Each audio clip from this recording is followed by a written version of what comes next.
Yeah, and so yeah, firstly, apologies for anyone who tried looking at the document last night, and thanks, Rami, for spotting that. Because I kind of thought just before bed, oh, I should share the document, and so just quickly opened my laptop and then kind of copy pasted. But I was clearly using a high level learning module or quote unquote column because when I saw the page, I was like, yeah, this is the document. But then it was a different document I had open. It was not, anyways. Is it fun to read the different one? Yeah. No. Well, I mean, it's also an interesting one. It's a one video put together on 2D sensor modules, but Okay, forgot it. All right. yeah. Um, cool. And this will look familiar to those of you who saw the presentation just before the retreat. And I think, Jeff, you caught that as a recording after. So I wasn't going to kind of go through it in as much detail. I was going to kind of jump around a bit and kind of focus on either some of the kind of more open question type things or yeah, and particularly like some of the things around metrics and stuff like that, which come up, yeah, down here, like things with prediction error. But maybe just to orient you, kind of like Scott was saying, the idea was with this putting this together was just the exercise of kind of thinking through a bit more, how do we want to evaluate compositional learning? What would the data set look like? What would the metrics for that look like? And how would we kind of, without Monty needing to be perfect and have all these great things, how could we, for example, use some amount of supervision to just get a basic version of Monty working and able to do this? And I got a so, little bit lost. I got a little bit lost at the beginning of this. Isn't this what one of the projects at the offsite was? yeah. And so this is kind of to try and bookend that work, is Okay, just so kind of looking at, yeah, I guess we can discuss a bit what we actually did implement and then what is kind of outstanding. And so yeah, it's just continuing on from what was done then. exactly. Yeah. Okay. All right. Um, yeah. And so, like you say, Jeff, so yeah, Scott had already implemented the data set, which looked a bit like this. And at the retreat, we set up a benchmark that could pass objects like this, and we could kind of look at performance at the two different levels. And then since the retreat, Vivian's been kind of wrapping up that code base, and it's very close to being merged into uh, the kind of main repository. Um, but yeah, so some of the kind of things that came up during the retreat, and which is worth kind of thinking a bit more about, maybe is just like what we actually kind of want at the different levels of the learning modules. So it's kind of intuitive that if we have two columns or two learning modules that are observing something like the TVP mug at the lowest level, it's going to develop a TVP logo. And then, sorry, at the highest level, we want kind of mug with logo. That's the whole idea of having a compositional object. And yeah, one way we kind of did ensure that this was possible at the retreat was by enforcing that this learning module first learns about these child objects, and then we kind of clamp it in sort of an inference phase, and then ensure that this one's doing inference while this one continues to do learning.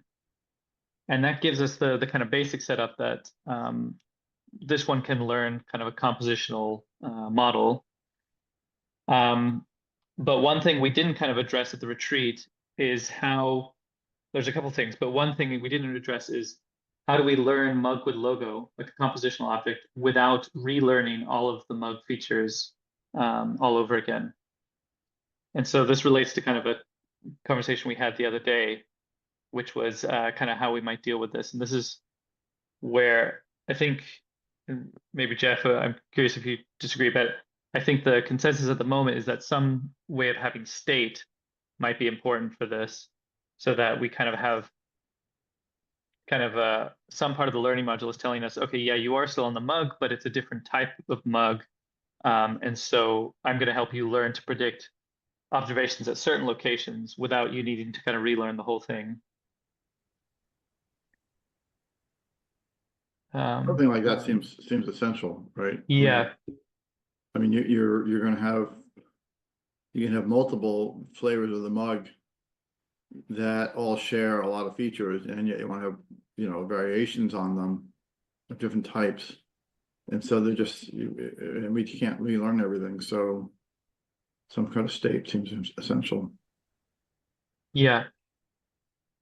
Yeah. And then I guess one other thing which we kind of, the way we set this up assumes is kind of a simplification, is what I was saying about how we clamp this learning module to do inference once it's learned the child objects, and we don't enable it to do further learning.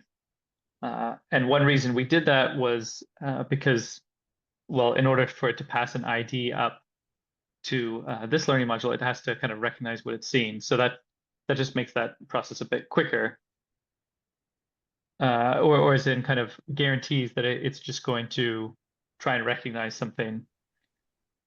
But Well, I mean, I there's think we don't necessarily need to not have it learn. I think right now we kind of have to do it because it doesn't switch hypotheses quick enough. So like it would, like if it has learned a model of a logo and then we show the logo on the mug, it would start adding parts of the mug into the model of the logo. But yeah. if it does switch quick enough between logo and mug, I don't see a reason why we couldn't have it keep updating its models. Like the main thing is just that we only provide the mug with logo label to the higher level one because we want that one to learn the compositional object.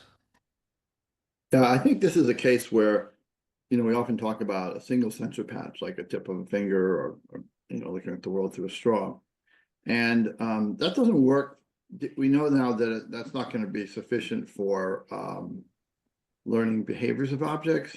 And it's probably not sufficient in a situation like this too. Because I think the point you're pointing out, so I'm looking at this object through a straw, you know, it takes a long time for the straw module, the one on the left, to recognize that's the logo, right? It can't do it right away. So we're moving around a bunch. It seems like when we're out in the real world, we do this almost instantly, right? We go bing, bing, bing. We see these complex objects which require multiple columns and voting. I think that's what we're talking about here, right? Yeah, I guess it's a couple things. I think that's part of it is yeah, that happening fast enough. And so yeah, I agree, things like voting would help with that. And then the other thing is, I guess it's more just the kind of weirdness of how with unsupervised learning right now we don't, I think this is kind of, yeah, what you're saying, Vivian, like we don't have a clear way to prevent the low level learning module from just starting to add observations to like the logo model it has.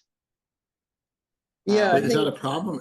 Is that a problem? Because as long as it's passing up the logo ID to the second module, it doesn't matter if it's learning. well, the problem is if it starts adding like features of the mug to its model of the logo. Oh, oh, oh, I see. We don't want Yeah. that.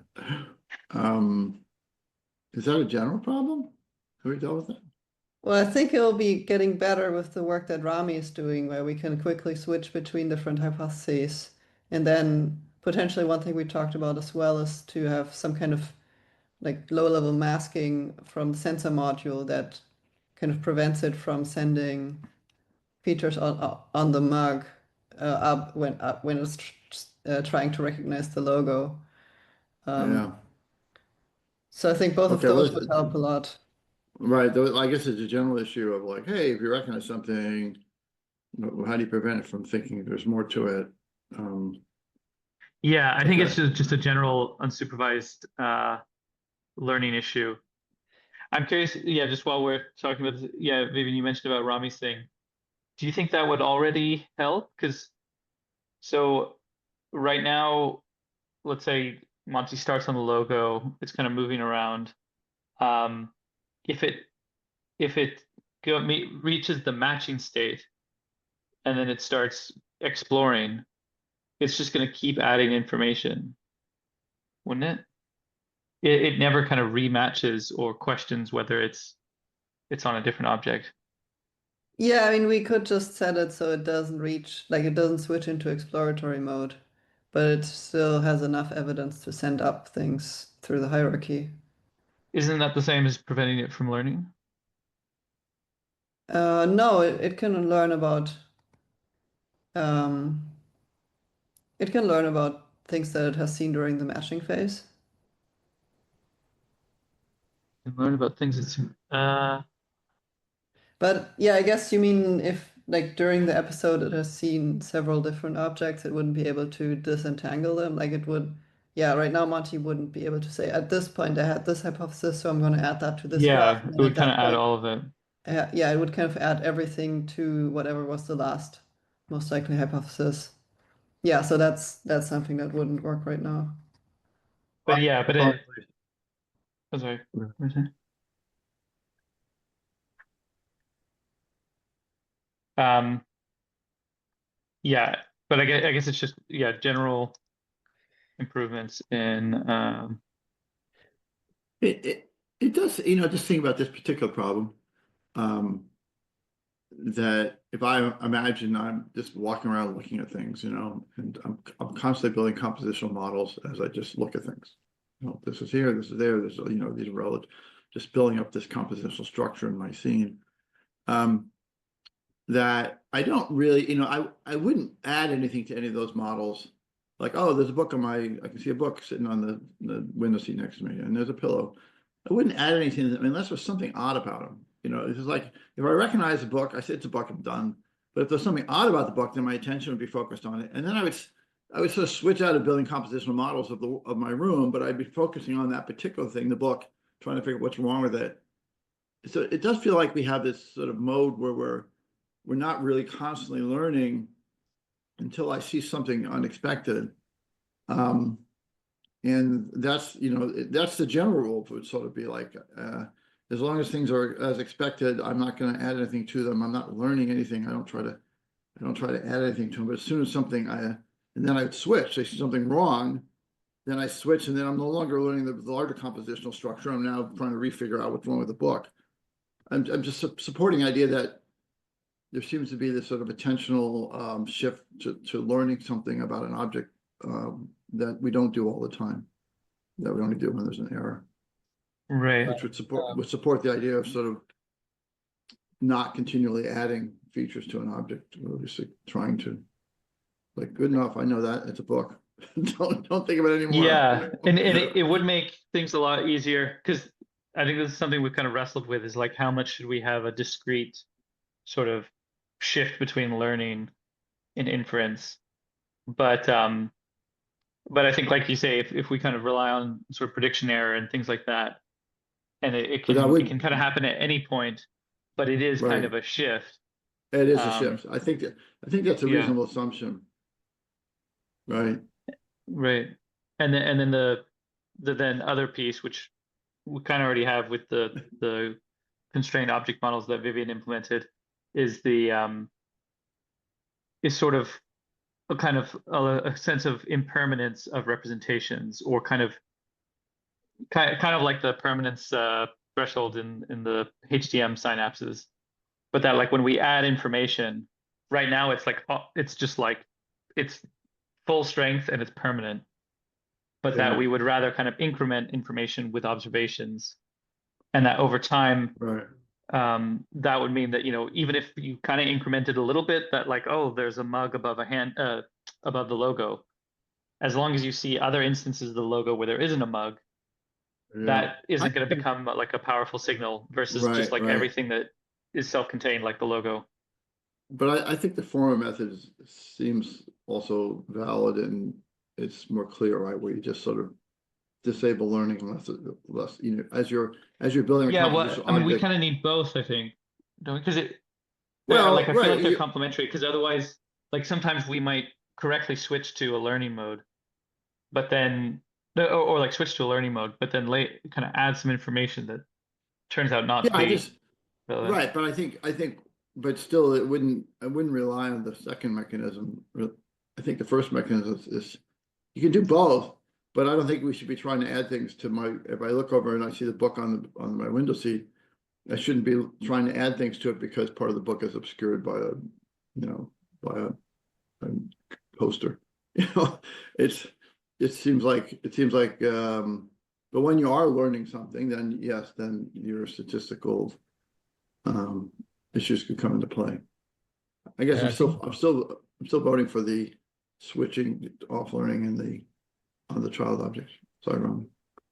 I was just gonna say this seems like a fundamental question for me at least. So are we building these models in Monty or in TBT just enough to be able to make predictions? Or are we building the models first and then we're doing inference? So right now in Monty, we're learning, we're building the models, we're just going through these points and we're adding all of these observations into the model. And then later on, we're using them to do inference. But other theories like predictive coding and other theories are basically they're just built on the idea of you're only building models that enable you to make predictions, and you're only learning enough to make predictions.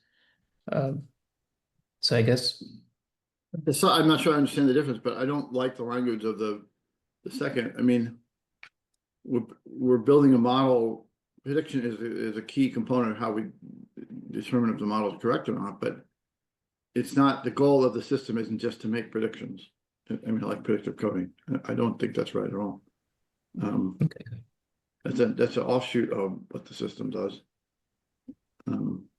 Oh, I think I mean, as like for one example that we're not just making it for prediction is that there was like a paper that I shared like a while ago on like a GPT-5 do spatial reasoning, and it basically gives you like some blocks and a picture of blocks and say like what would this block look like when you look at it from top down.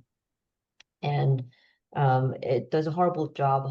Not a horrible, but I mean, it doesn't get it right, basically, even though it will be like very trivial for humans, even babies, to like kind of imagine what that top-down view might look like. But we're never going to train like blocks on top-down views. Like it will be trivial for Monty to like learn the model, 3D models of blocks. Like we could probably even make it like now. But then I'm thinking about like more towards also like goals, like okay, like if given this random question, like what would this look like from top down or side or bottom, whatever. Like if Monty, because it has this model, should be able to answer kind of any questions. so are you saying, Jose? I think what you're saying, Jose, is that the goal is to build a model. From the model, we can make predictions, novel predictions as well. But Yeah. the goal is to build a model, right? Is that what Yeah. you're saying? I agree. It's a Yeah. good example. It's a good example. All right, right. So the goal is to build a model, not just make predictions. So where were we? Let's go. Yeah. Get back on. What are we talking about? Yeah. Um, Okay. No, I mean that's helpful. It's a little bit of a tangent with the unsupervised learning, but I think that is a thorny one. So it does relate to, it's becoming more and more of an issue with compositional objects, basically, because we cannot keep hiding from the fact that, yeah, we'll want to learn objects that don't have kind of clear borders and all this kind of stuff. Like basically we can't keep supervising at every level. Exactly. Yeah, it's gonna get increasingly hard to have any sort of supervision. So what does Yeah, that imply? I didn't follow A to B there. So that implies so that's a we won't be learning all the time. Is that what you're saying, or something else? well, that implies that we need to have good ways of dealing. Well, we need to have good ways of learning without knowing exactly when learning is meant to take place or not meant to take place, and without always being able to provide labels.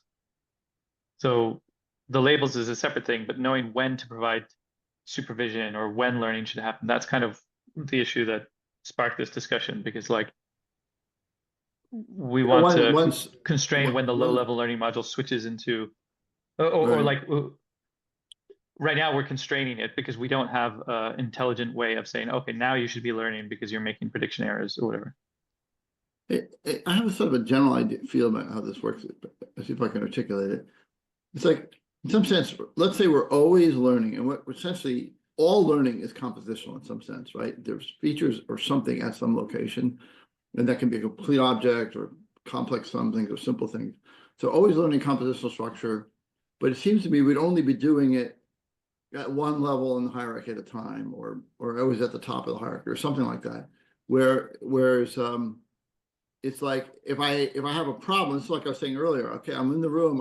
I'm learning. I'm in the room. I'm learning the compositional structure of the room, but assuming that I recognize all the objects in the room, and I don't try to relearn those objects. But if I see an unusual object, I focus on that. And now I'm learning that object, and I'm forgetting about the room. And if I see a component of the second object that's unusual, has unusual switch, then I'll focus on that. So it seems like there's this, however this is organized in a hierarchy, it seems like we're doing compositional structure at one point at any point in time. It could be at one point in this depth of compositions, and we're not doing it all the time. So that doesn't solve the problem we're talking about, but it does say it's only happening at one point. And if I can't do it there, I have to drill down and focus on something else. I keep going down until I recognize something and say, okay, now I can build composition of the things I recognize. Does that make sense? Yeah, it's almost definitely. like you can shift your attention through the different levels in the hierarchy, and only one of them can be learning at a time. And if it's a Right. higher level one that's learning, then the one that gives input to it is just doing inference to provide input. Right. What I don't understand yet still is, what if I find there's something wrong? I'm looking at the room and then I see the book and the book doesn't look right. And I go focus on the book. And then I see, oh, it's some weird thing on the surface. I focus on that. Where is that happening in the hierarchy? Is that somehow all shifted to now the book at the top of the hierarchy, like in the entorhinal cortex? Or is this learning in V1? It feels like once your attention shifts, all this learning first occurs in a fast learning module like the hippocampus. So how that's distributed over the hierarchy is not clear to me. It's just not clear. But I think the sentiment other than that is correct, right? I think you expressed it well, Vivian. Yeah, okay. Yeah, that was actually something else I was going to bring up, which was like, yeah, this kind of slow learning in lower level learning modules and how that could kind of contribute to some of this sort of stability as well. That, like you say, when you're kind of learning something totally new for the first time and you're kind of learning it quickly, that's probably happening at kind of the top of the hierarchy. I've said this before. We have a problem with the Thousand Brains theory in that we don't really understand how learning occurs across multiple learning modules. It works great for one learning module, but we've come up with numerous instances where we don't have enough. Like in the behavioral system, we don't have enough. We don't understand how we can learn these things quickly over multiple learning modules. Somehow the learning is distributed in a way we don't understand. So it's an open problem we have to address, which relates to this. So I'm just pointing out it's part of that problem. You just put aside for today. If you want to focus on doing a compositional object testing, I think it's a reasonable assumption to assume that the child objects are fixed at this point. It's a reasonable assumption to assume that the child object The child object is not learning. It's the child learning module.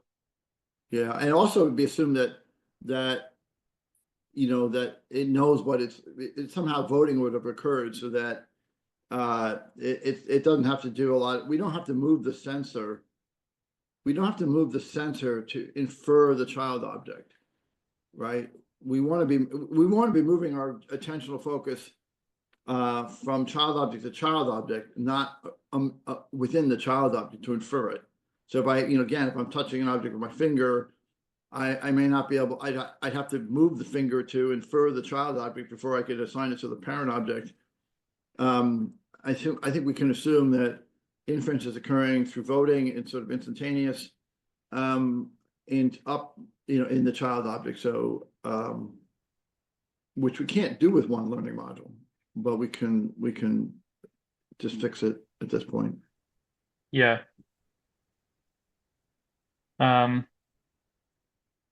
Nice. That brings up another kind of interesting one, which was under evaluations. So one thing I was just thinking is that we talk often about how low-level and high-level learning modules can also converge on the same object and kind of vote with one another. And I know our focus is on compositionality here, but I was thinking something for us to maybe revisit at some point is having some metrics that capture this kind of condition, which isn't necessarily wrong, which is kind of, yeah, basically that the child and the parent learning module have converged on the same object. So what Um, kind of metric are you thinking about there? I mean, it doesn't need to be anything complex. It's more just needs to be basically we capture that information, or kind of look for it. Don't we get that right now with the parent-child mapping, like consistent child object? Like we would get correct consistent child object if the parent learning module recognized the mug instead of the mug with logo. Yeah, basically we would look for consistent child object in both learning modules, and also the same, because they could both have consistent child object and not be converged to the same object. First, in the brain, no one would know that they're consistent. They're just two different SDRs, and you know, the learning module 1 and learning Maybe module 2. I'll define that, because the way we're using consistent here is a specific thing.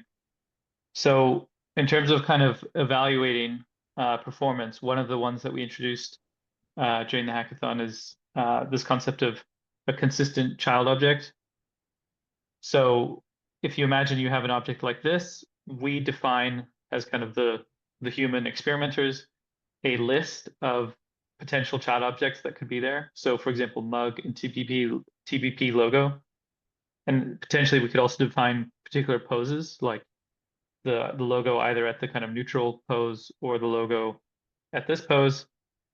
And then a consistent child object is when the output of a learning module is in the set of these potential child objects. But importantly, we don't know when the learning module has this output, we don't know exactly where the sensor module is. And therefore, we can't know for sure that this is kind of correct. Like maybe it was on the handle for some reason when it converged on TBP logo. But we can at least say it's consistent with what it could be looking at.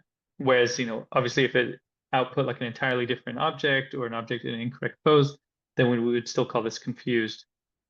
But yeah, this is really just for the experimental loop and a bit constrained by what information we have in Habitat. Right. And not anything we would say is happening in the brain or something like that. For that, Right. we're looking at the prediction error. So let's throw ourselves into some more theory here. So here's a thought to think about. I asked myself, well, what happens when region 1 and region 2 are both recognizing the mug? And well, what if I assume the same compositional mechanism was in play? The mug would essentially learn that the object, say, so region 2, R2 and R1, we'll use those terms. R2 is saying, hey, there's some feature at this location, and R2's feature is mug.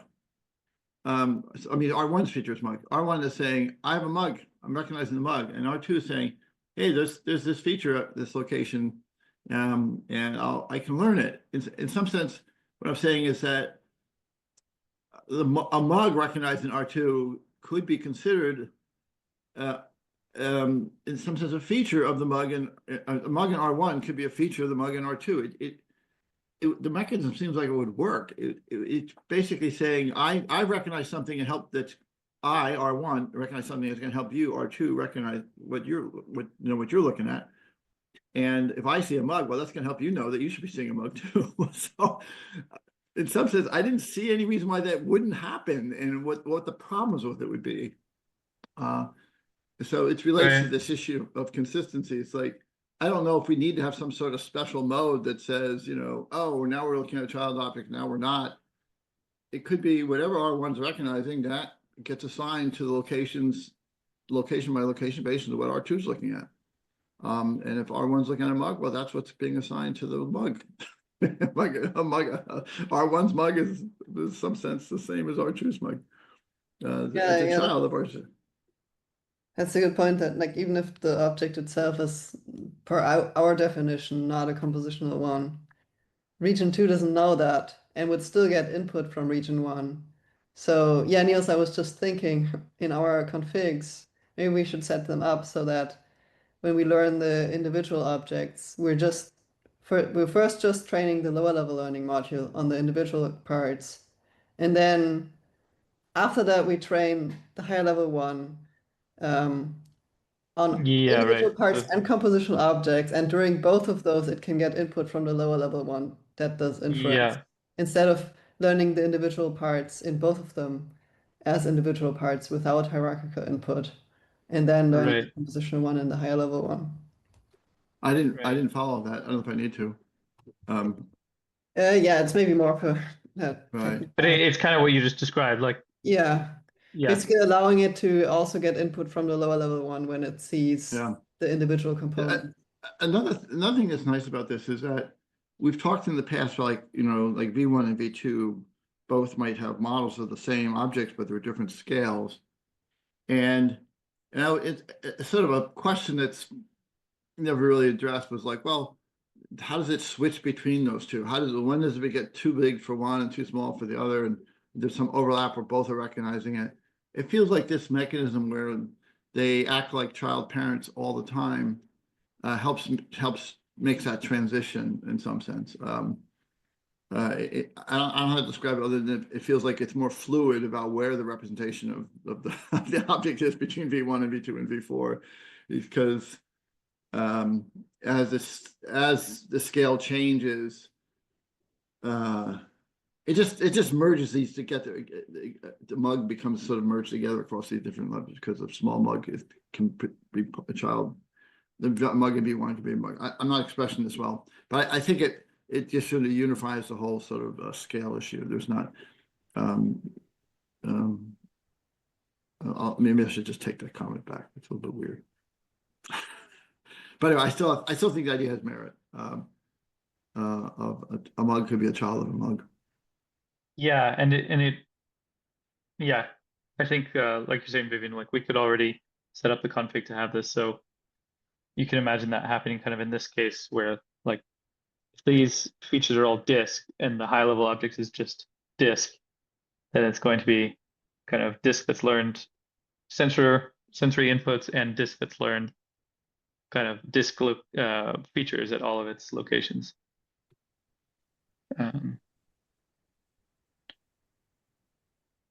Yeah, and so I've added that here because I feel like, yeah, this kind of gets into kind of, yeah, this sort of strangeness of hierarchy. So yeah, that we can have kind of low-level learning module learn individual objects first, then train the high-level learning module on those same individual objects, but it'll develop these as compositional ones. And then for the voting across levels of hierarchy, I think it's just kind of a case of having somewhere where we kind of, in general, we don't really have much for measuring voting except for post hoc. Maybe that's something to do more of. But like in this case, it would be just checking that they both get consistent child object, that metric I was explaining earlier, Jeff, and that these match, and then that they have the same consistent child object. It could just be interesting, for example, to see like how often the different levels of hierarchy are recognizing the same object.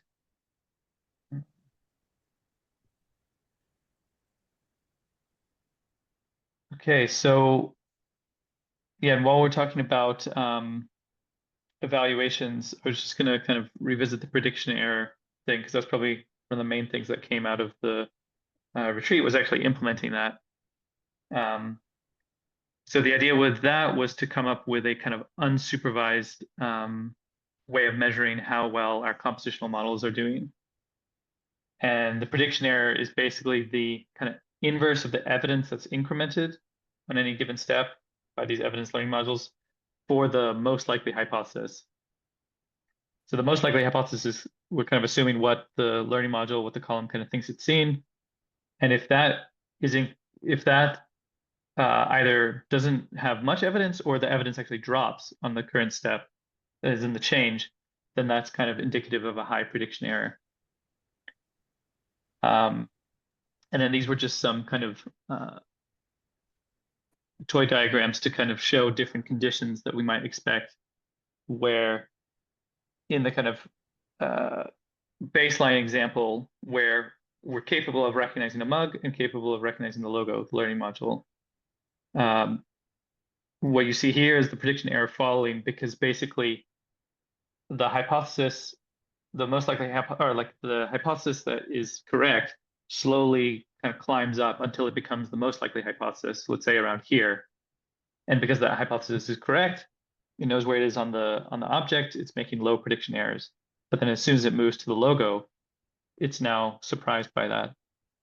It wasn't expecting that, and so it starts getting high error. You could have a failure case where it never, the kind of most likely hypothesis that's correct, or the hypothesis that's correct never becomes the most likely hypothesis, in which case you'd have kind of a consistently high prediction error. That's not that interesting in an example. And then getting into more kind of compositionality, you can imagine, so again, this is on the y-axis, we have the stepwise prediction error, this step on the x-axis, I should have said.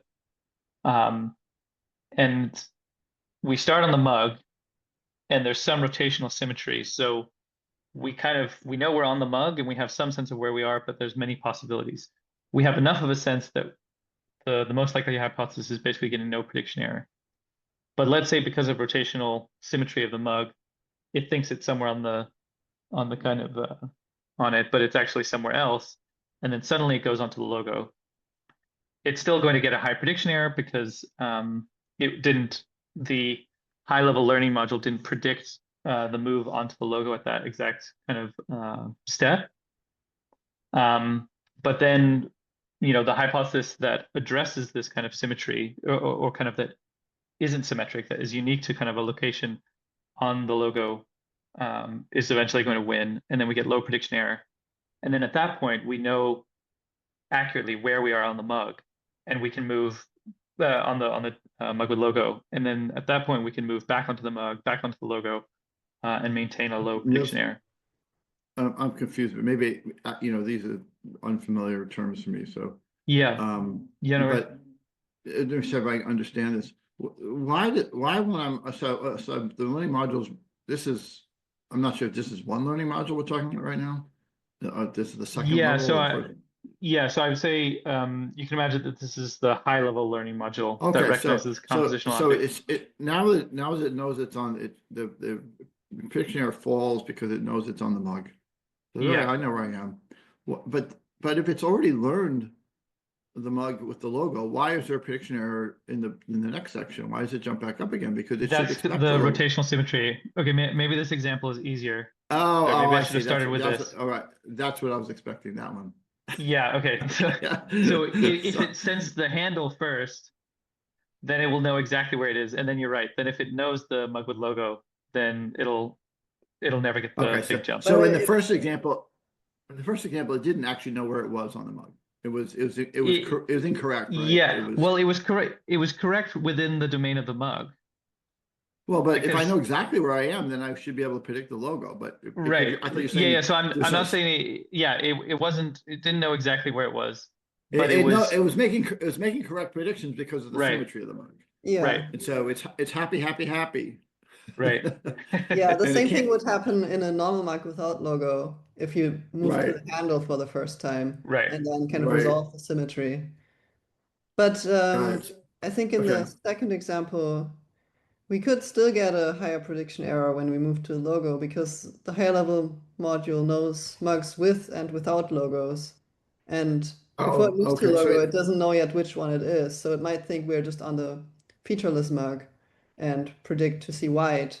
And then when it moves onto the logo, that's when it first gets a high prediction error, but then pretty much on the next step, it knows, okay, I'm actually on the mug with logo and I'm going to keep predicting with those locations. That's my point, yeah. I have a cabinet of mugs and most of them don't have a logo and the mugs are all facing, so I can't see a logo. Yeah. But one of them has a logo on it. I didn't anticipate that. So I take it off the shelf and then I turn it and I go, oh, this is the one with the logo on it. It's like it catches my attention, right? Because most of the mugs don't have the logo, that kind of thing. So yeah. But yeah, the nice thing about this prediction error metric is that it's really simple, but it's really powerful. Like we don't need any labels, we don't need any supervision, and we can just basically judge Monty's performance based on how well it can predict the next sensory input. Right.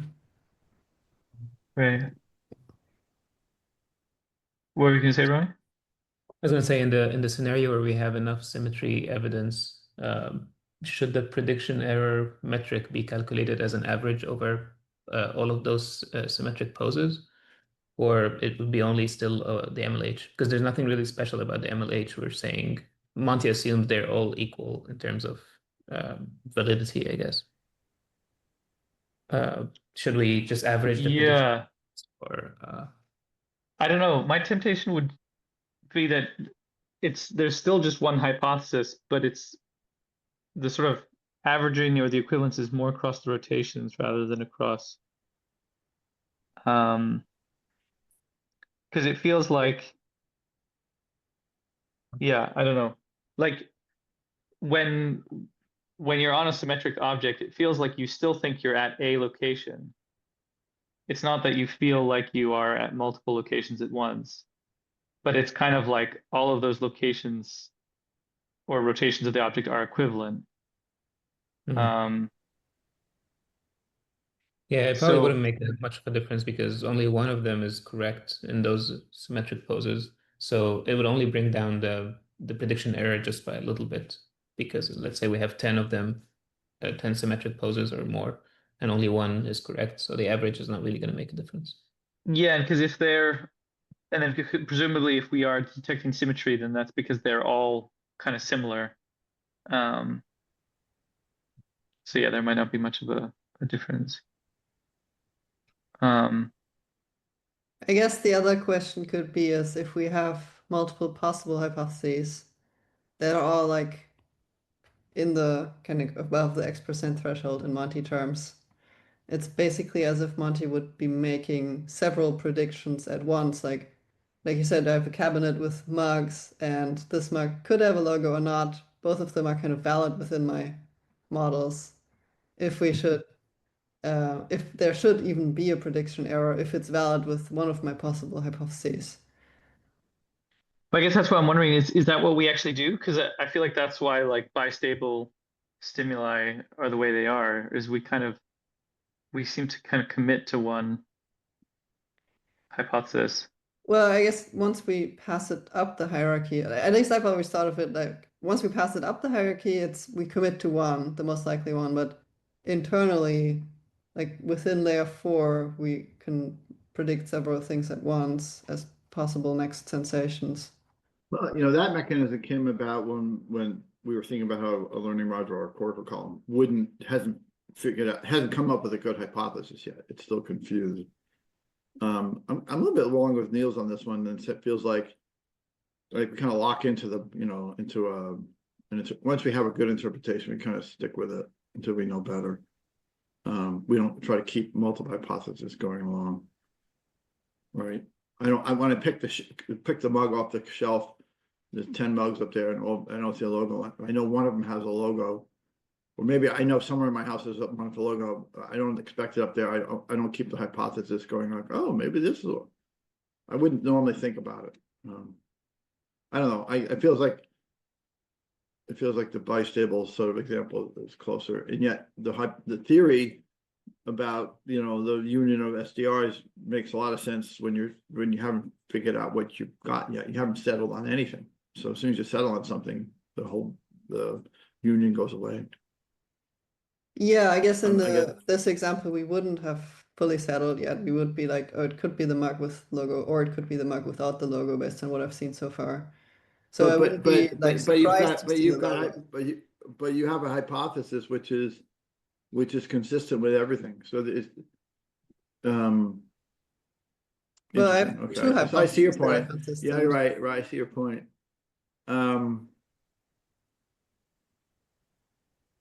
I don't know. That's weird. Yeah, I mean I don't think we'd want to do the extreme of like the prediction error is the minimal prediction error across all hypotheses. But I think you were suggesting it's one above a certain threshold.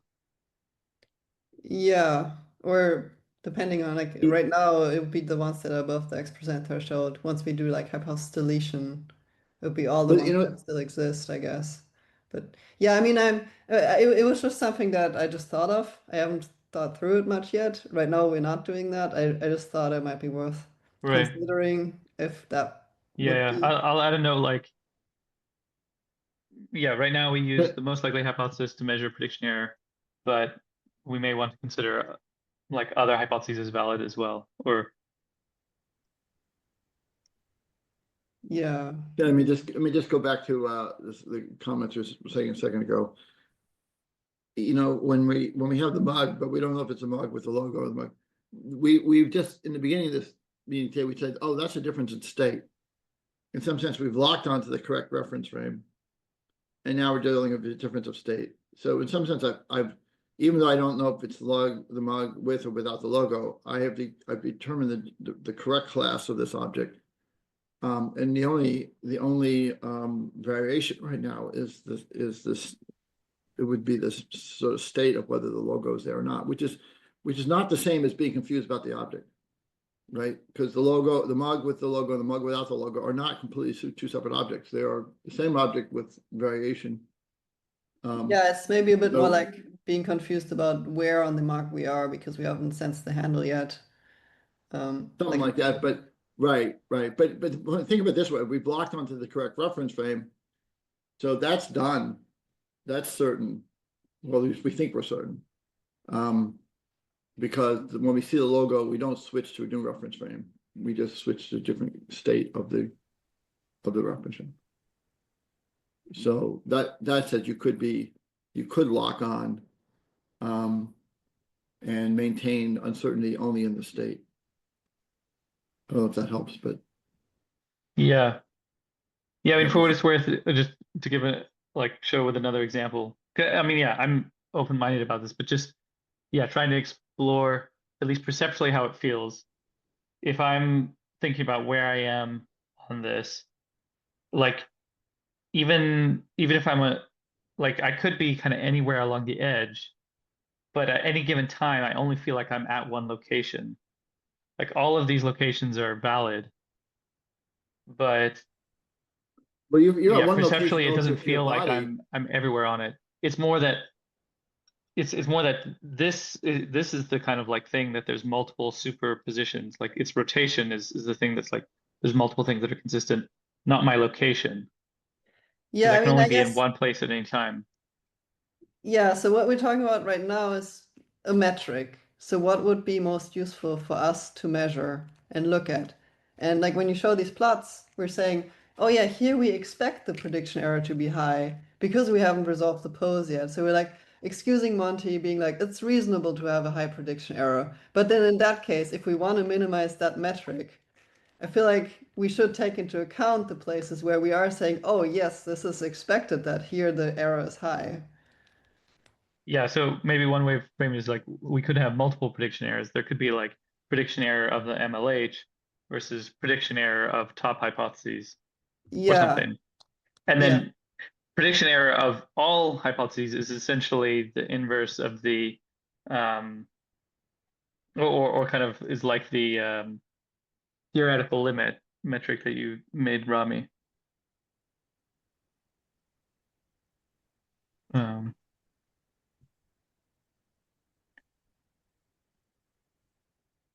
Actually, would that be kind of interesting? Because the theoretical limit, that doesn't account for location, does it?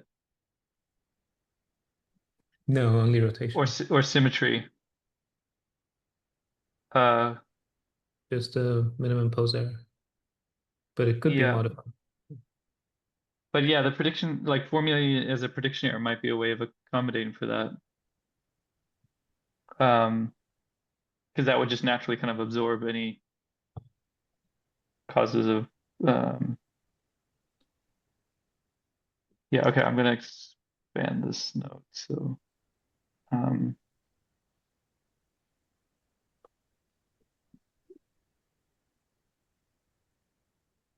so additional versions of prediction error. The hypotheses given threshold.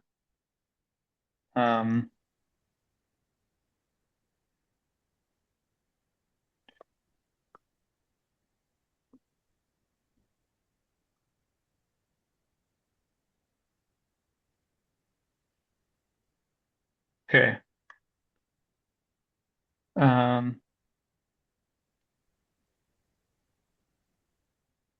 Yeah, and any more on this prediction error stuff, or should I move on? I was gonna just to note, I'm not sure, are we going to also factor in noise when we're talking about prediction error? Or is it going to be, I think it makes sense that if we're looking at a noisy observation that our prediction error is going to be high, but do we want to smooth it, or are we just going to keep it as, okay, this is just the prediction error of this step? You mean like to make the benchmarks comparable? So like dealing with the fact that right now we would kind of inevitably see a higher prediction error on a noisy benchmark, or Yeah, not just like on a noisy step, a noisy observation. Basically, the prediction is going to shoot up, and then it's basically going to fluctuate a lot. And should we average over time steps, or is it just expected that if we see a noisy observation, the predictions are going to be high? I guess this is a plot that you're showing, so it doesn't really show the effect of noise, but I think Well, that right. might not be as smooth. I mean, the metric we report is the average prediction error over the whole episode. So it's already averaged over all of the steps anyways. I don't think we can really do anything about noisy observations coming into the learning module. Yeah, I think the only thing we could do is like you could imagine having a plot where normally it plots the it at a kind of a detailed level, like the raw values, but then you have like a smoothing scale on your plot that if you want to see the smooth result, then it does that. Yeah, makes sense. And then yeah, and then I'm not suggesting we need to do this right now, but I was just thinking, you know, there are some high level forms of kind of prediction error that we could also use, like for example, chamfer distance. I think this could become more relevant, what you call it, when we look at like unsupervised object segmentation. So like if we want it to kind of recognize that there's a handle and that the handle is its own object and where the handle is and stuff, you could imagine kind of. What's Oh, chamfer sorry, this is distance the in- metric we used in the DMC paper. This is where you have like 2 point clouds and you're looking at the distance between them. So Okay. on the left here, there's a high chamfer distance. On the right, there's a low chamfer Okay. distance. Got it. Yeah. Okay. Thank you. Or with like the logos, kind of a Euclidean distance in image space, or just things like that. But yeah, just something to consider. I think this one we talked about before the retreat.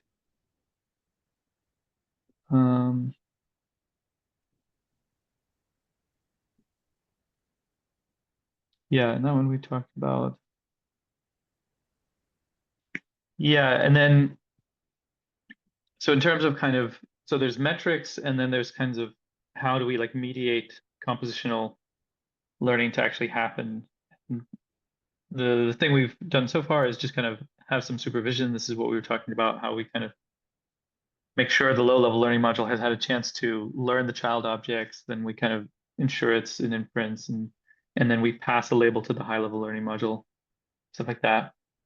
But then there's kind of a bunch of things that would be improvements to Monty, so they kind of go beyond the scope of just like a data set or benchmark. But I still thought it was interesting, maybe talk a bit about them.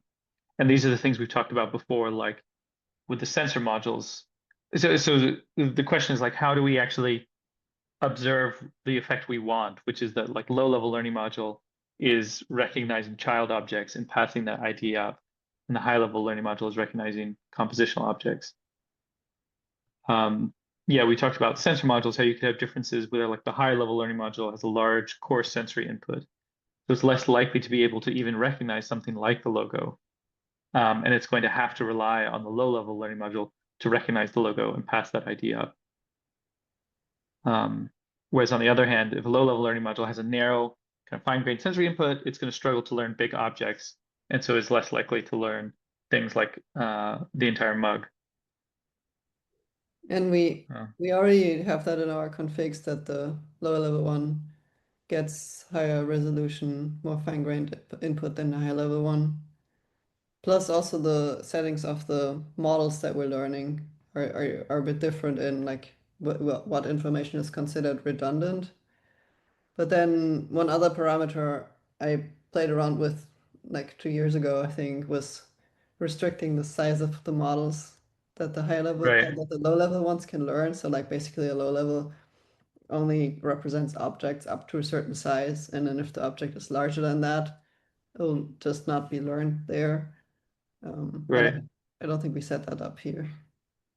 No, and it's interesting to think about what that would mean here, because like right now, yeah, so this is what you're talking about, where yeah, we already had like the low level one learns this kind of detailed model of the cube, the high level learning module learns this kind of coarser one. And I guess then when the high level learning module is learning the compositional object, it's then going to get the ID output from the low level one, even when it's on the cube or when it's on the mug. But if we constrain the size of the models of the low level one, it might be that it can only recognize the logo and it can't recognize the mug at all. And then the question is like, okay, is that an issue?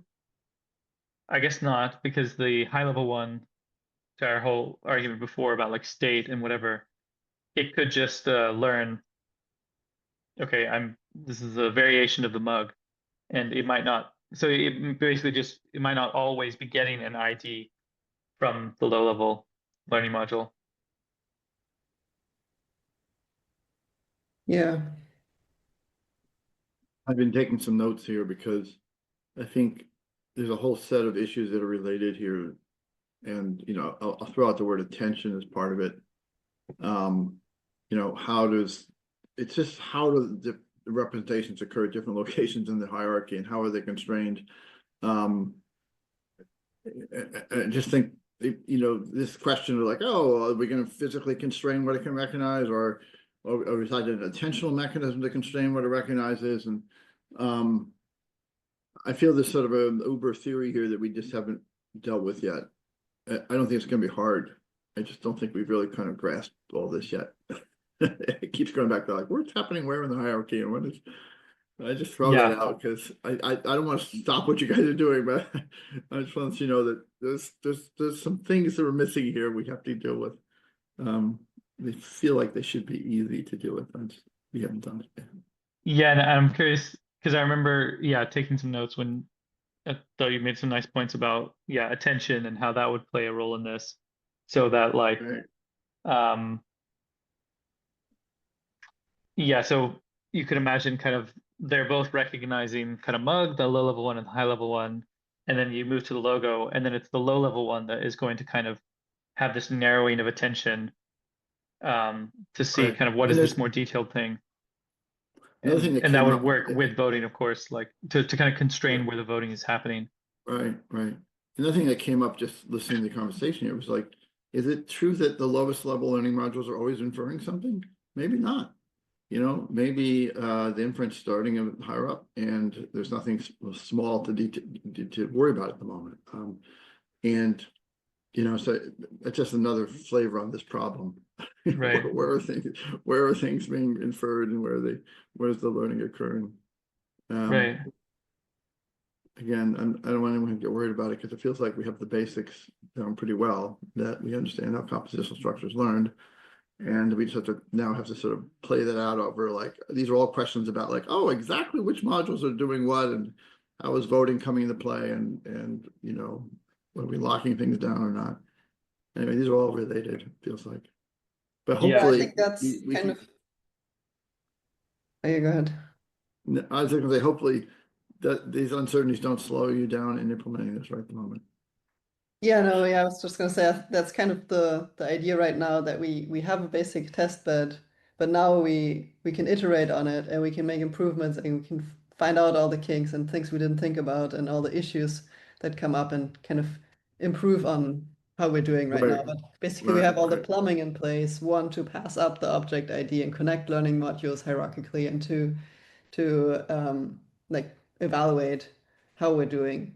And now the next months will be iterate, improve Right. on that. So I think in that context, we can get away with 2 learning modules and do a bunch of sort of hacky hard-coded things, knowing that we'll solve those hacky hard-coded things later. Yeah. So, we don't have to like, hey, this is, one learning module. How am I going to get it to do this stuff? It's like, well, you can just do it now, and we'll get the voting working later and figure out some of these other things later. So good. I'm glad you feel that way.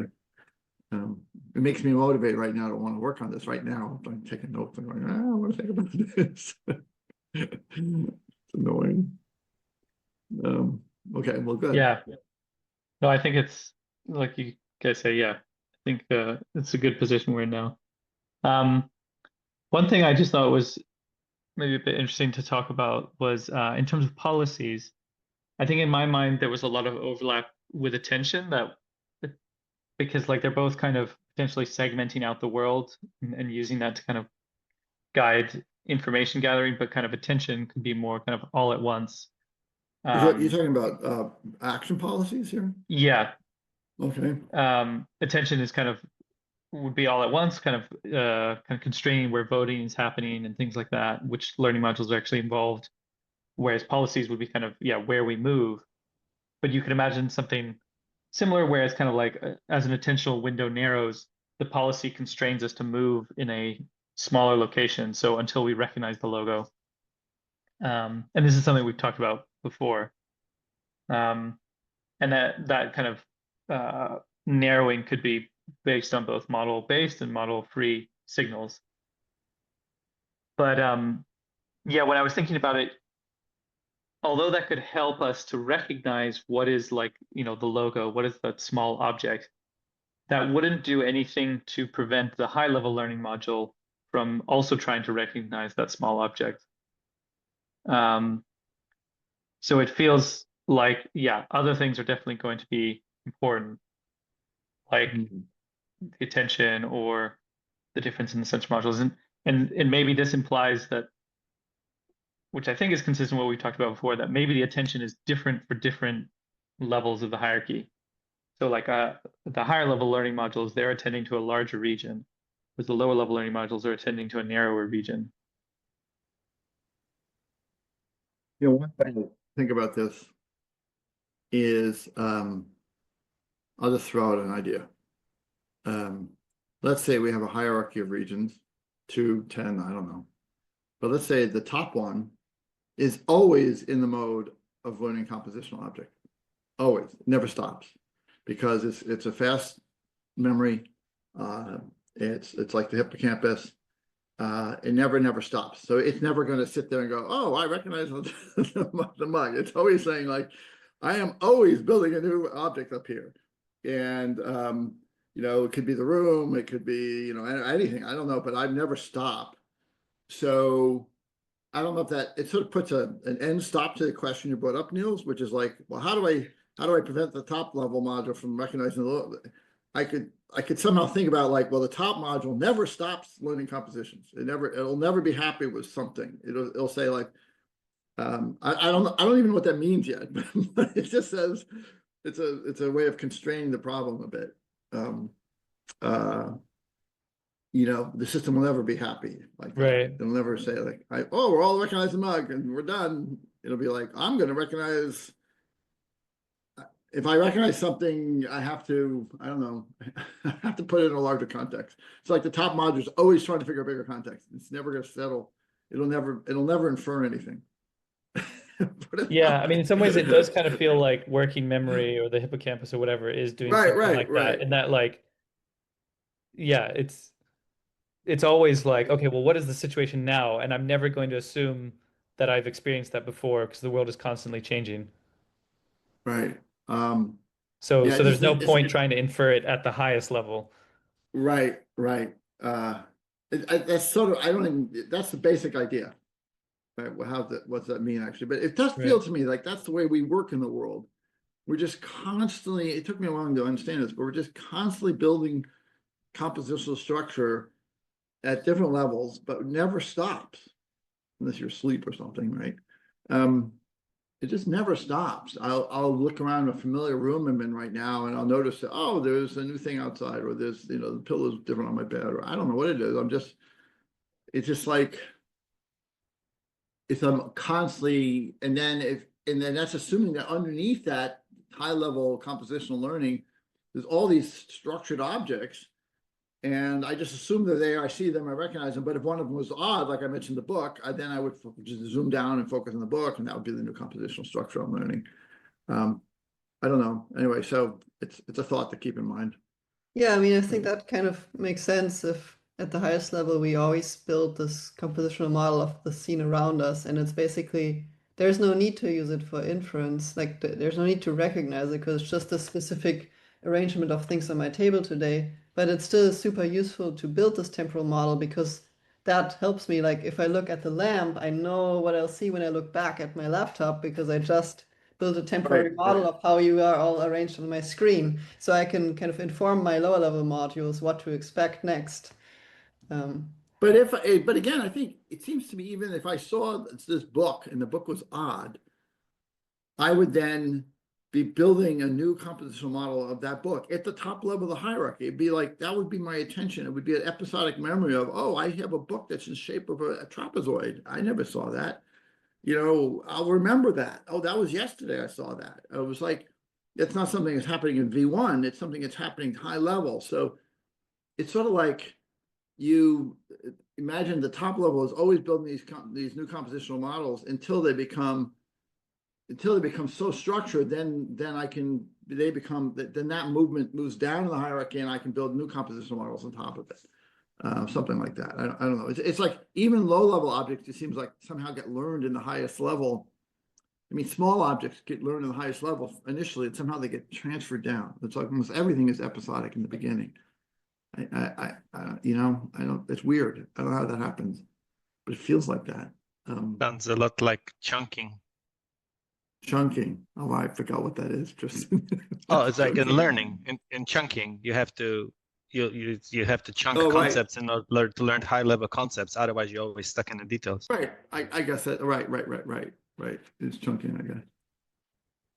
I don't know if that it's a technical term or not, but sure.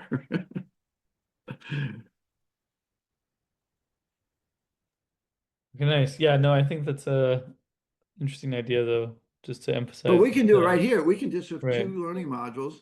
We can assume that the second learning module is just constantly learning compositional structure. And we can assume that the first learning module is recognizing objects. And that's your test structure, I think, right? And that's consistent with everything we just said. And we assume that the first learning module doesn't have to move to infer the object.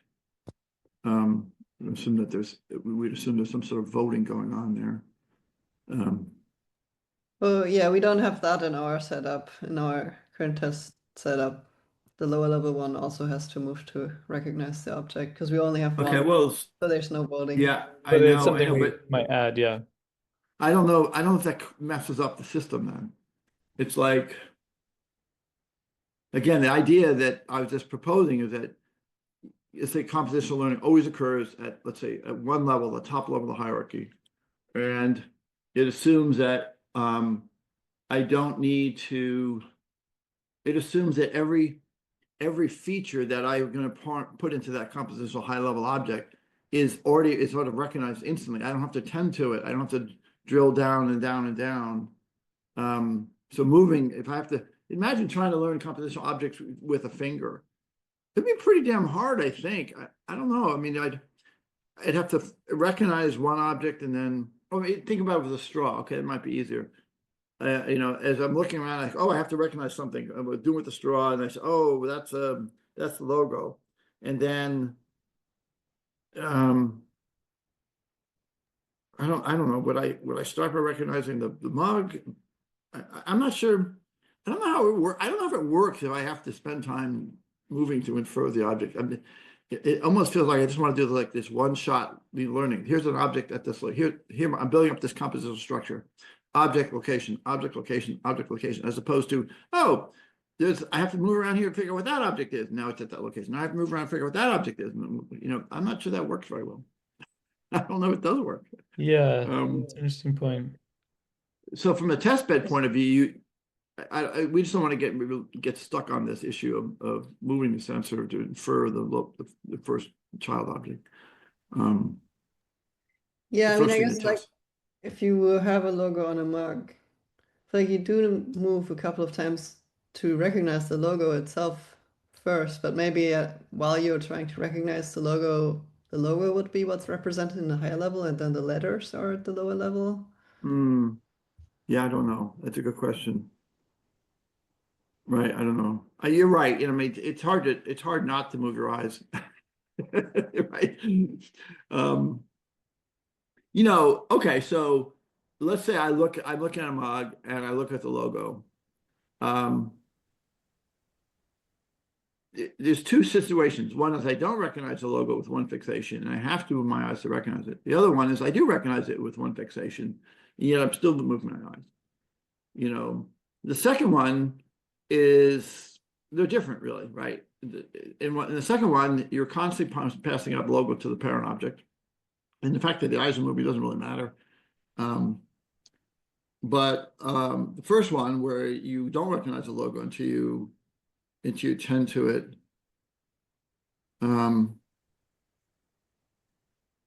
Yeah, it feels kind of like a rather than like a binary difference, it's kind of like a bit like with behaviors, how we said like a single learning module, it can learn a repeating behavior in theory, but it's just really hard unless it's moving really slowly and stuff. It feels kind of similar, like you can learn probably a compositional object through a straw, but it's hard because somehow you need to recognize both the low-level object and the high-level object and have that context. And that's just the situation where that arises is just harder.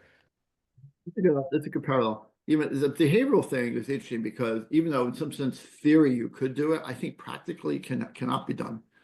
I can't really learn behaviors looking through a straw. It just doesn't seem possible. So it requires some sort of group action, multiple learning modules. And so that may be true here too, right? In some sort of theoretical limit, it could work, but maybe practically couldn't work.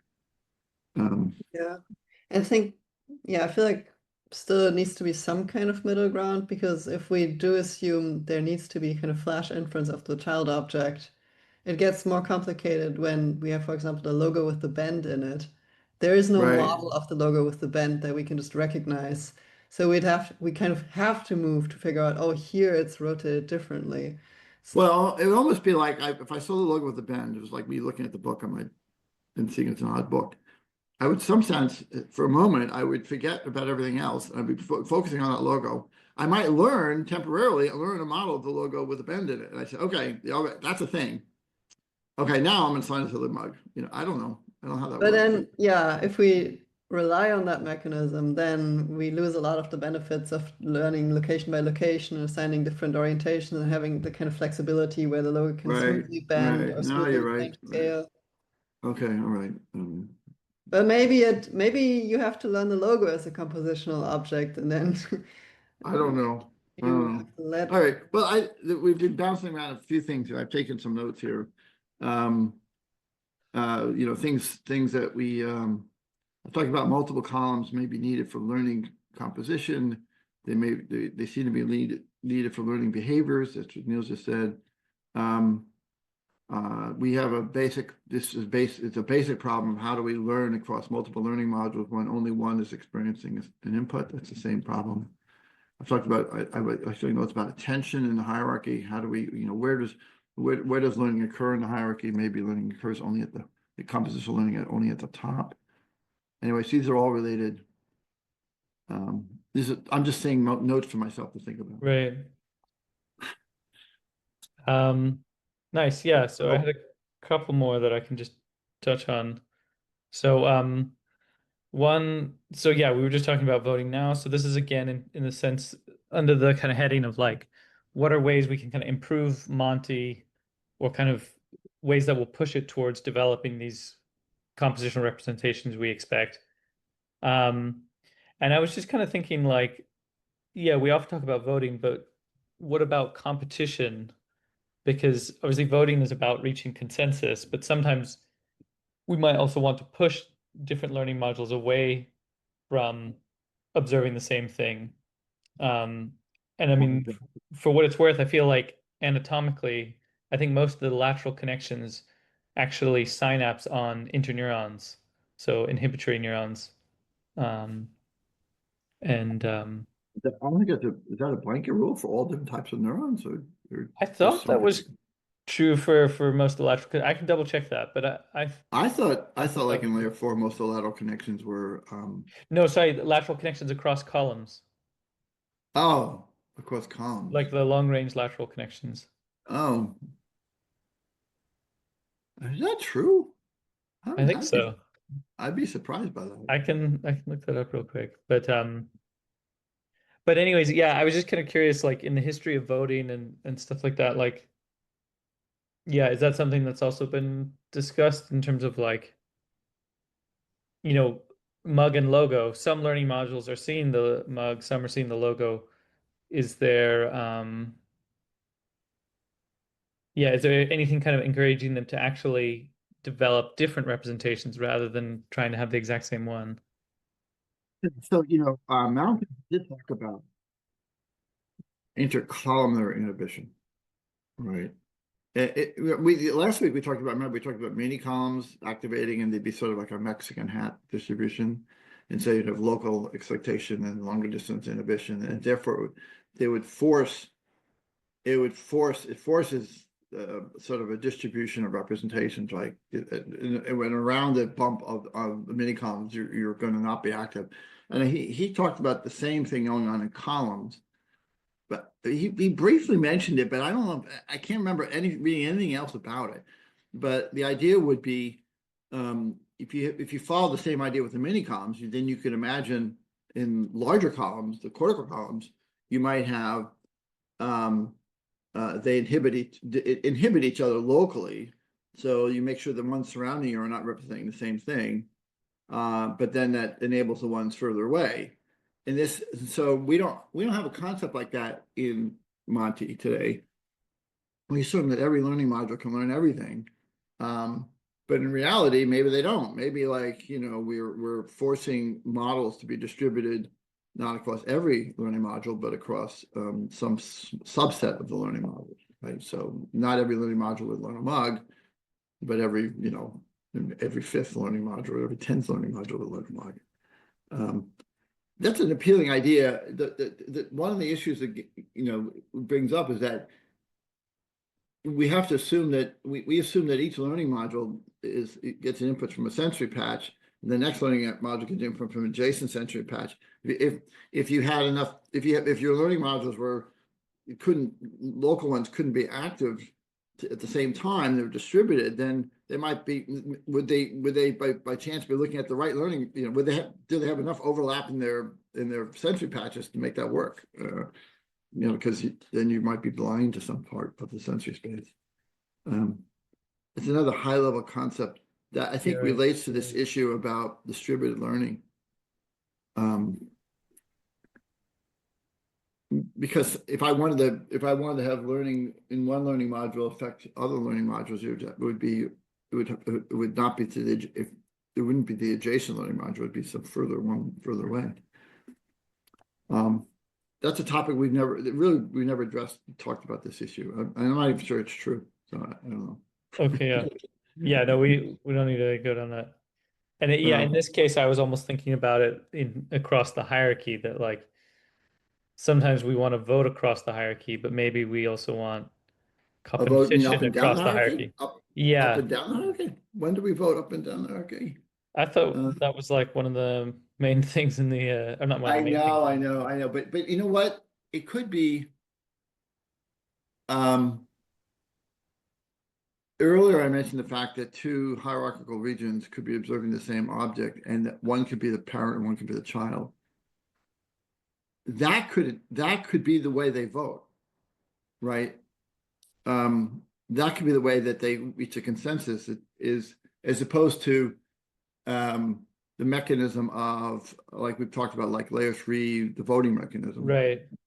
They could be, I mean, that would almost fit better with the neuroanatomy, I think, because I seem to remember Vivian did find it hard to find evidence of the. Yeah, there isn't a lot of evidence about the between hierarchical regions. Now that we mentioned this is a better. I mean, I proposed that idea because it seemed logical to me that when two regions are observing and inferring the same object, two hierarchical regions, that they should have a way of collaborating to reach a consensus.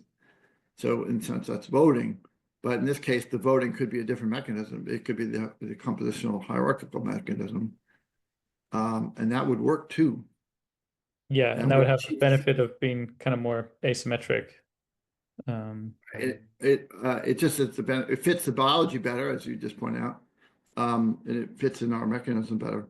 So you could call it voting, but not the way we voted. We talked about it before. It's a way of two regions assisting each other in reaching a consensus.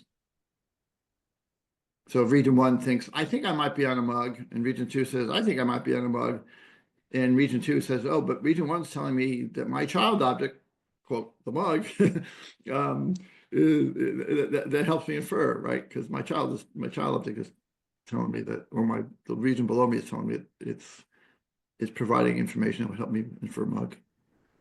Anyway, it's an interesting idea. Do we also need that for shifting the hierarchy up and down, or like shifting the two levels of hierarchy? So for example, when if the higher level is looking at I don't know, a table that has a mug on it. So if the higher level is looking at the table, then it needs to force the lower level to look at the mug. But as soon as the higher level shifts focus to the mug, then it needs the lower level to look at the handle. So it could be a way of forcing the lower level. But we're saying it doesn't always do that, Rami, right? Like it could be both of them could be looking at mug and mug. That was the scenario we just talked about. But would that be I'm not- stable compositional object? I don't know. I'm not sure. Yeah, don't you're know. saying, Rami, like Maybe this would, yeah, basically we'd be capturing both, like that they can kind of agree with each other when there's no specific information. They're both Well, just I'm saying saying that- mug, but when there is a specific thing like a handle, then the high level one can tell the low level one to predict that. Yeah, I'm saying that we know that both models are in both higher level and lower level objects, like the cup is in both. But when we're dealing with compositional objects, we probably we don't want both to be representing the same thing. We want to prevent that. So we want the higher level to be forcing the lower level to look at the child object if it is looking Well, at sometimes you do, but I can come up with examples sometimes too. Think about recognizing printed words as you're reading. And I can read very small fonts, I can read large fonts. And if I'm reading along and I recognize words, I don't actually, it's pretty well documented. We don't recognize all the letters. We don't, in fact, you can switch the letters in the middle of a word and often you just don't even see it. So there's an example of a hierarchical compositional structure where the brain is not actually checking that the details of the composition are correct. It's saying, good enough, that's the word, it looks about the right shape, right size, and it's got the right curvatures. And so in some sense, we end up recognizing the word as its own object. It's funny, as you get older like me, you start forgetting exactly how to spell the letters in between. It's like, was that one L or two L's? I can't remember. Because but I still can read, no problem. I just can't remember exactly how to spell some words that I used to know how to spell. Interesting. Anyway, so I'm not disagreeing with Rami. I'm just saying there seems to be some cases where we don't, we just accept that the overall structure is good enough, and we recognize it, and we don't require that any below it seems to be paying attention to the details. Otherwise, if you switch the letters in the word, I should notice that they're wrong. It's a weak example, but I just on this round. Well, it's a good question too, Ron. So I don't know. It seems like we wouldn't want to force the system to try to attend to all the hierarchical details that we know exist in the world, right?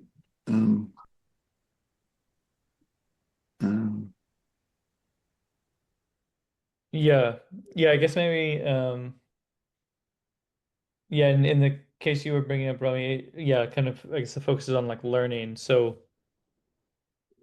I don't know if this is kind of what you were suggesting, but one way might be even like, okay, if the high level learning module is struggling to predict something, if it can kind of ask the low level learning module to try and learn that better or something, like basically just some sort of mechanism to push apart their representations. Yeah, Well, so I was assuming more that the compositional structure is already learned, and so as soon as one level starts inferring something at a different level, then it needs to force the other level to move also to change because we're Right. shifting across levels. But yeah, it could have some ideas also for learning, um, forcing learning at different levels. Sure. Yeah. it just goes back, this goes back to the comment I made earlier, this really confusing point for me is like, sometimes I feel like learning has to always occur at the top of the hierarchy, and that's where, and then that doesn't explain then. And so when you shift, instead of shifting things around in the middle of the hierarchy, you're basically shifting what's up at the top. Yet at the same time, we have to learn in V1 and V2. Yeah, I don't know. I have to think about this one. Yeah. Mm, Isn't it we just dream and then everything gets transferred to cortex? yeah. But Maybe, is it yeah. deliberately? Well, again, nothing gets transferred. You Yeah, don't no, transfer. right. Well, at least I don't think so. But dream can replay things and cause things to be learned lower down. Well, that's an interesting I mean, question. Bringing that back into the picture. That's interesting. I usually pay no attention to that sleep stuff, but you're right. That could be a solution to this problem.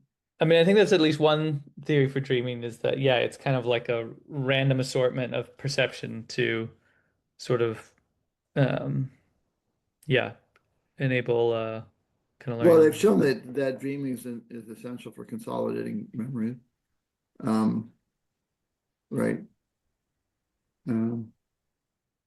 But yeah, I mean, while we're on this topic, I like the idea of all of the learning modules kind of learning in parallel, but it just being like really slow at the lowest level. And so in practice, it's like, yeah, it's like you don't notice they're learning until months have gone by, and it's like, oh, actually now they have this representation. Whereas, yeah, in like in an instant, the highest level can just learn a new representation. Right. I'm thinking about the HM, and he couldn't, basically, he couldn't learn anything new. He couldn't learn anything new. He couldn't learn anything new, but he was able to learn a few things. And I forget what they were, but they were things he had been exposed to over and over and over again, and he didn't think he knew these things. Like they'd give him a task, and he said, "I don't know how to do that task. I can't do that task." And then he would do it and go, "Oh, somehow I did it." Yeah, so I remember looking this up, and one of the interesting examples was he could draw like a topological map of his house, even though it was many years after his injury or the surgery that he owned this house, that he purchased it.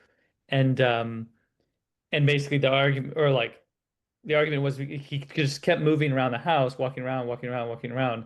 And so eventually he must have built like a model of how it was arranged. But of course, some people would argue, oh, he had some preserved hippocampus or something like that. Um, but that was at least definitely one example of where he learned a structured representation through many, many, many instances of exposure. Repetition, right? Yeah. And maybe normally it requires a hippocampus and sleep, and so maybe it took much longer for him to do that. Yeah. Um,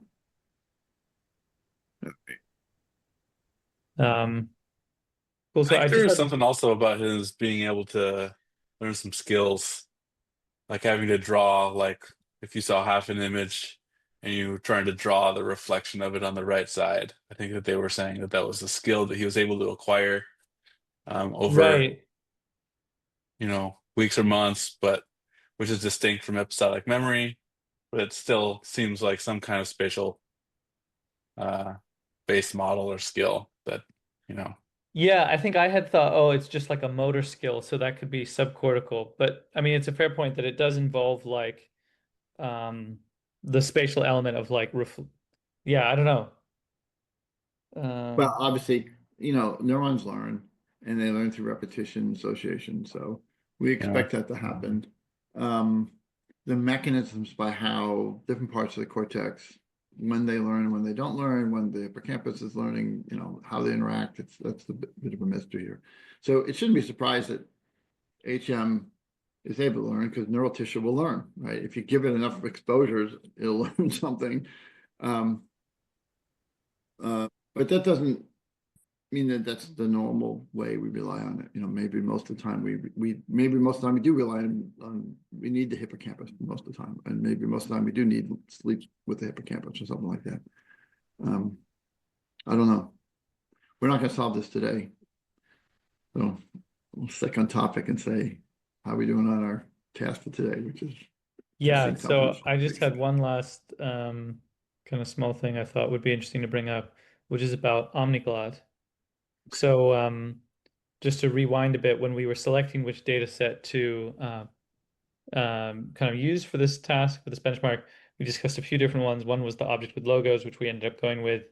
Another one's Omniglot, which is this one where it's a bunch of alphabetical characters from many different alphabets, and it's a small data set as machine learning goes, where they have multiple instances, multiple examples of each letter drawn by a person, albeit not a native speaker generally of or kind of person of that language.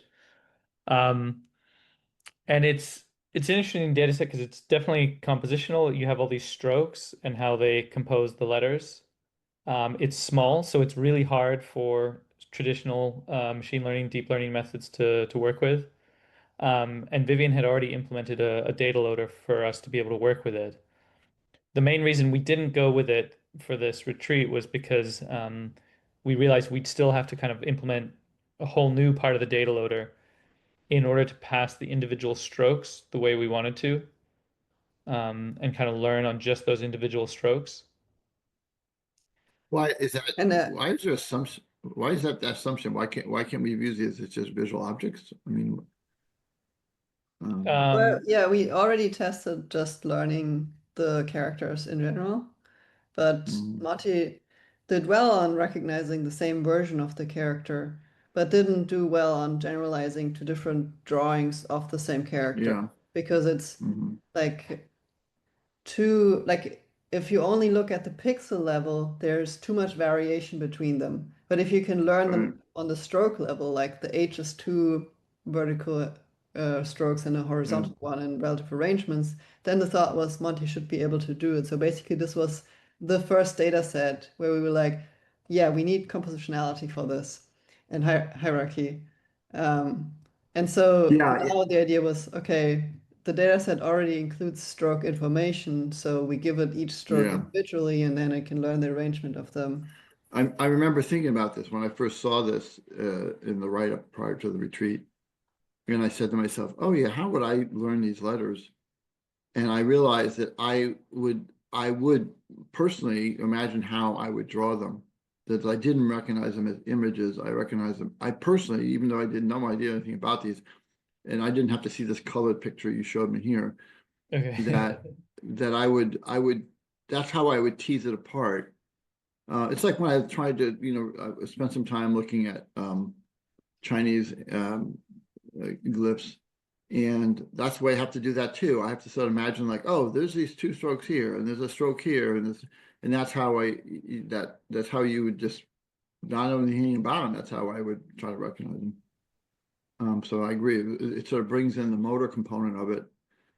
Yeah, and I don't know if you remember that from the present or like when we last talked about it, but that's one of the other cool things about the data set is they've actually stored that or recorded the motor sequence as well. You can see that in the colored images here, right? Yeah. So Yeah, this but is they the even order have, in which they do it, but it also is like, oh, the stroke starts here and then goes there, yeah. and they have like each pixel as a function of time, basically. Yeah. So there's a lot of really nice features about this data set.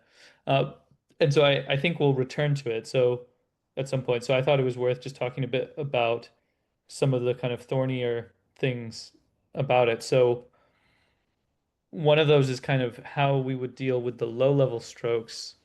And in particular, kind of, so there's a few issues, I guess. One is like, yeah, because it's not native speakers or kind of of the languages, they don't draw them in a particularly normal way. Like I think the example Vivian often gives is like B is sometimes drawn like a straight line like this, and then like almost like halfway up is the sort of semicircle as opposed to at the bottom. Or like there were some other weird examples where people would do like an English letter as like a single stroke and stuff. I mean, even just this K, you can see, and this G, you can see look pretty weird. They may Right. have also been trying to draw it with a trackpad. I don't know, but anyways, but concretely, that also manifests as like the the order in which these the strokes are laid down is different, and that affects, according to Omniglot, what the sort of label is for each stroke. If we were going to naively use this, so as in like green would be the first stroke, but you can see in different examples, different strokes are green. I mean, even if we use that as a label, it's problematic. Like if you think of the age, the two vertical bars are basically the same thing. We don't want to Exactly. give them different labels. Exactly. So that's the other issue. And then not only are the vertical bars the same, but what about a vertical bar that's rotated? Is that a different object? Um, so yeah, Yeah, I don't know. I think we would basically have to do unsupervised learning at the lowest level and have Monty figure out what unique strokes are. Yeah. But you don't want to use that temporal information. I mean, that seems to be, it's funny, you know, I did a lot of this when I was working on the hands-on computing stuff, right?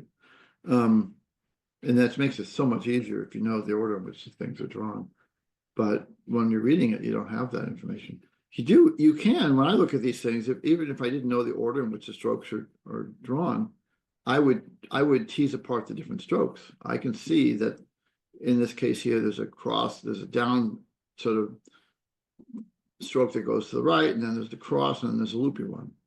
And I would break that into those components on my own without any additional information. And it's interesting, how would I do that? I mean, I guess there's some sort of assumption on my part that lines are drawn in continuous flows. And so I can see where lines start and end. And so I would just break this into that little characters into three components. And the order in which they're drawn, and the order in which the strokes are drawn, and the order in which what end you started, shouldn't really matter. That's cheating if you know that information. But visually, I could just piece apart this thing and say, oh yeah, this is a character that's drawn as 3 strokes. The strokes are roughly these shapes. And somehow it seems like I would make that a compositional object of 3 child objects, which are kind of crudely written, but there's still 3 child objects to make this thing up. Yeah, I mean, that's the general idea that we were thinking of, but I guess, yeah, the kind of low-level question would be like, when you see an age, do you, at the lower level, say that's 3 straight lines at different orientations and locations? Or do you say this is stroke 1, this is stroke 2, this is stroke 3? I would think it's 2 straight lines, 3 straight lines at different orient. I mean, that's the way to do it. Yeah. So then in that case, it's like we either have to create a new labeled data set of the basic stroke types, like curves and straight lines and stuff, and train the lowest level on that, or we have to do unsupervised learning, where Monty has to figure out that those are 2 straight lines at different orientations. Well, it's funny because I mean, I come in with some prior knowledge about drawing lines when I look at those things, and so there's a prior knowledge that the pens have to, you know, they don't change direction too much. Yeah, your lower level learning module is already trained. Right. But it's interesting, how did I learn that? I learned that through mode or behavior, not through just visual. I think I learned that, you know, I looked at that and I said, oh, well, where did the pen go? It went around like this and like this. I don't look at it and go, oh, it almost gets at like when we talked about like how you recognize stuff based on affordance, like you kind of mentally imagine yourself sitting on something. it's almost like you mentally imagine yourself writing some of these things. Yeah, right. No, let's go back to that one particular character you had there. Now I'm thinking about it. It's there's 3 strokes, right? And 2 of them I recognize immediately. I mean, I know those strokes. I don't have to train on them. This is the one that goes down to the and then across. In fact, I might sometimes look at it and say, "Oh, that's just a T." I write a T like that, so I can recognize those 2 strokes as one thing, or I could recognize those as 2 sort of, a horizontal stroke and a hook stroke, those are things I already know. The other one is unfamiliar to me, and I had to mentally trace it out to see what it is. Like I And didn't I'm guessing you recognize. started here every time. Well, no, I started on the other end. Oh, interesting. Surprisingly, I started at the end that was the most visible. I started the in that first character, the most clearly endpoint is the one in the bottom right. Are you left-handed? And no, I'm right-handed. But the point is, I didn't ask myself how. I didn't ask myself how would I draw it. Okay. I had to trace it out mentally where it was. And so one end of that line is clearly marked. It's the one that's all by itself on this particular image of the upper left-hand corner. It's clearly the one, the free end is the one that's on the bottom right. The character below that is similar. The one in the first row, second from the left, that's not the case. In that case, if you took away the color, it almost looks like it's one stroke that goes down and around and up again. And so that almost, if I just saw that, I would assume it was two strokes in that character. It's only after looking at several of these that I say, oh, it's 3. But really I'm trying to do is I'm trying to segment out the different strokes, and then I would imagine how I would draw it, or figure out some kind of description for it. It's an interesting one because that loopy thing there's nothing like that in the printed English letters that I can think of. Maybe like a Like a sideways rotated line. G. Yeah, sideways line, rotated G. Yeah, but I didn't see it that way. Okay. Because it's sideways, right? Yeah. And I don't draw G that way anyway. I draw G a different way. Anyway, I think mentally if I take that first, I saw 3 strokes in this by looking at this data set. 2 were familiar to me, and a third one wasn't, and the third one was the one I had to trace. The first 2 I didn't really have to trace because I already recognized them. And I have to spend time trying to learn that funny little pattern of the third stroke. I'm looking at it over and over again and saying, how does that work? Okay, oh, okay. Yeah. These are observations. These are complications of using this data set. Yeah. But I think it would be a nice long-term one to revisit because, yeah, again, with all the action stuff, I mean, it would fit nicely with temporal, like adding in time, and it would also fit nicely with eventually having action outputs where like we could get Monty to draw, new examples of these letters and things like that. Yeah, I think that, but I don't think it's a good one right now if we're just trying to do compositional inference. Yeah. Actually, this just reminded me. I think I'm not sure, but I think there are some Chinese characters where like a character is made up of other characters. Like that one can stand on its own, but then like it's written smaller, like in like a particular square area. So like there's other stuff, and that it changes, like it's a different word or character or something like that. Yeah, it sounds right. I think do you read Hangul? I can read Korean, yeah, but isn't that Hangul? Isn't that what they Korean? yeah, that is Hangul, yeah. Yeah. But that's not Chinese. I know. So I was going to ask you, did they have the similar thing in the Korean language where those characters are components? Yes, you can add in other characters to in the same kind of, let's say you're writing like a single character word in a box, you can add in multiple things and that will be like a different word. But if you take one character out, so the same components are there, but there might be. But yeah, you wouldn't have like a whole character within a character in Hangul, would you? No, they're usually kind of arranged side by side, but they take up the same kind of monospace. I was just wondering, it's some of the subsets, are they words themselves? Does it do the No, same thing? no, No, no, they're more like vowels and consonants. It's just I that see. they're, yeah, Arranged in a box. yeah, arranged in a box, yes. Well, Yeah, mean, I seem to isn't that kind of like it kind of or like has an effect on the language because like you kind of always need like 3 or 4 things in a box, which Yeah, means that you pretty much always finish with a consonant or I think yeah. and yeah, so like whereas in English like you just have like a random like a word might just suddenly stop with a vowel. But Right. but I think there's some languages where you can't have that because it's like, well, no, because then the box isn't complete. Interesting. well, we don't have to go too far out of our alphabet. So any accented language, right, like with an A with apostrophe atop of it, that contains an A, right? A with an apostrophe contains an entire Yeah. character of A. And in some languages, like in Polish, you have O, and if you put O with an accent on top of it, it's U.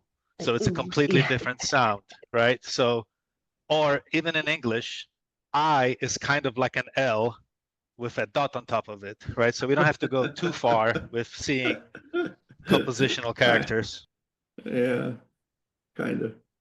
Yeah, and I feel like the letters with accents, those are maybe good examples of these like state ones where it's like you don't want to relearn the letter A.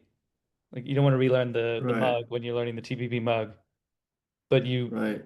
yeah, it's kind of like it's Right. related but different. Right. In many languages, you've got A's of different, there's like half a dozen different accents you can put above it. And but they're all A's. And you type them that way too, right? You basically type the A and then you add the accent. In Arabic, they have dots. So basically, same letter, if it has 2 dots on top of it or 3 dots, that's a completely different letter. But it's the same thing. It's just the number of dots on top of it or below it. Have you typed that on a keyboard? How do they do that? Do they type the letter and then add the dots, or is it? I Or think do if they you type- No, long it's press just on different the letters. English. There's Okay. different keycaps.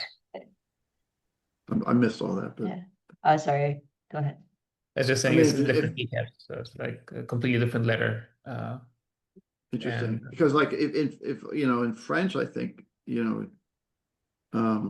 well, I actually don't know. I have to take this back. When I've done it, you type the letter and you add the accent, but then I wasn't using a French keyboard, so. Yeah, in German you have letters with dots on them, and in the German keyboard you have extra keys for those letters. And then, but then, so in those cases, I think of them as different letters. But then, for example, in Greek, you use the accent to just say which part of the word has the emphasis on it, like how you pronounce it.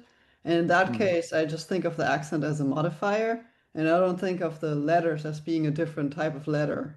Like it's still an A, it's just this A has the modifier on it for a different pronunciation, versus the A with dots in German is a different letter to me. That's Are okay. you, Yeah, I are wonder you, how much it's to do with like familiarity because I'm similar with like Right. Danish, like the O with the slash through it.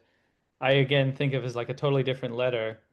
But French, which I don't speak very well, I would say like, oh, it's still an A, it's still an E, it just has an accent on it. But maybe someone who's native French would be like, no, that's a different letter. Right, I was wondering about that with Vivian, because I think German was your native language, right? And I don't know how good your Greek is. I Yeah, didn't know you spoke Greek.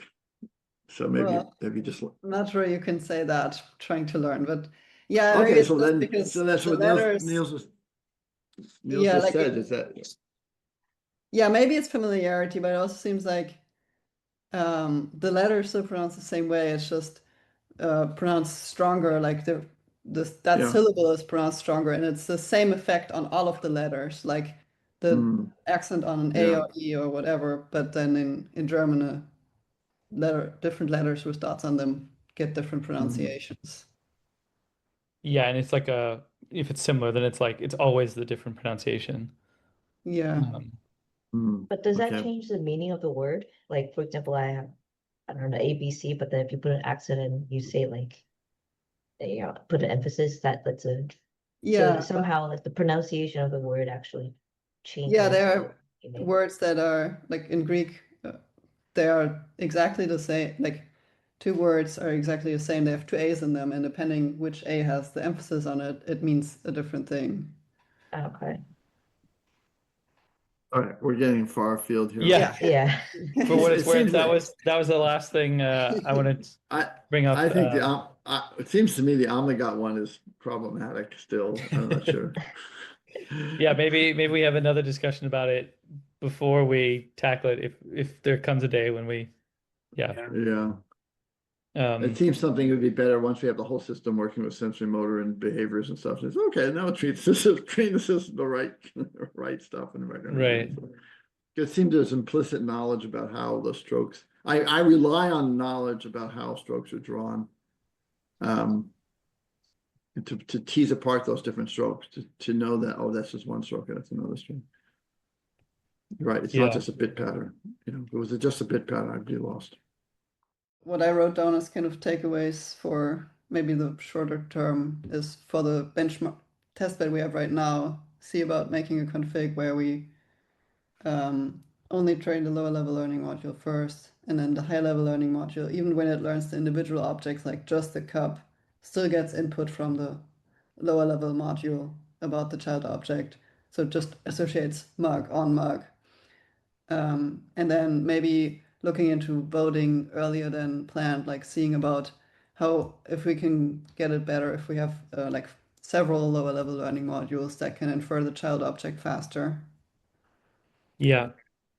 Or Yeah, just that's a hard good code point. that And for then now. also- Oh, sorry. You could just hard code that too, for starters. Yeah, I mean- I guess that would be a bit harder because we don't really know what it's looking at. Like we don't have an easy way to tell whether it's looking at the logo or at the mug. Except, well, we can do like very hacky things, like if it looks at those colors, it's the logo, and if it's looking at those colors, it's the mug. But But yeah, I mean, I think it could be interesting to add in the voting and yeah, see how it does. Yeah, also maybe adding the other forms of prediction error, like breaking down prediction error into Yeah. kind of more granular ones could be interesting as well. Yeah, on that I was also thinking there might be some other additional metrics, like after high prediction error, how fast does it go down, or weighing prediction error towards the end of the episode higher than at the beginning, kind of things. Yeah. Oh yeah, and then one other thing that that's not immediate, but maybe to keep in mind, some way to only learn when things are unexpected. Right. Yeah. Cool.